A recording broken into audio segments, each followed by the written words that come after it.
Let's start this video with a message. Hello To, welcome to Ukraine.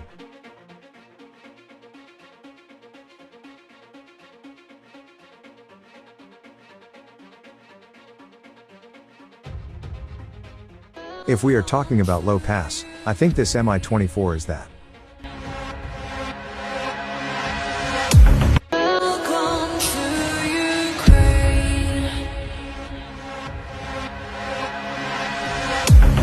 The Russian guy who had his leg get stuck between a building and his combat vehicle, and was saved by Ukrainians, survived to give an interview.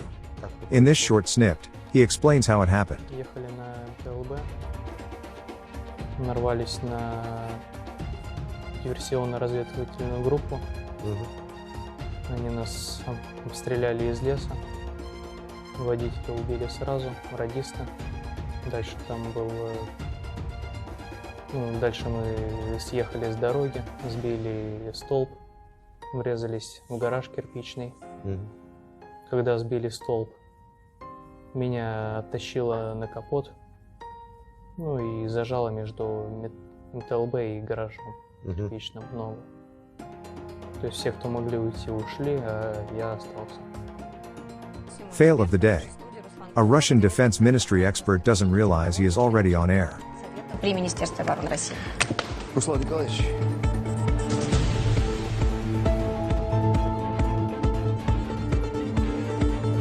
Сильно лодку раскачивать не будем, поэтому я очень прошу вас сильно на этих иранских, потому что это классика истории. Жопа есть, а слова нет, да? Мы все знаем, что они иранские, но власти не признали. Руслан Николаевич. Да, приветствую, Руслан Николаевич.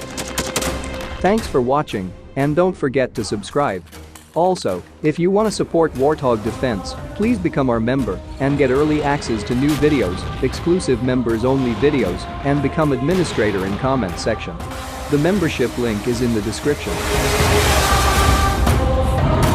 Rescues every day. We had a guy last week at 6 rescues in 6 days. He's doing the job every day.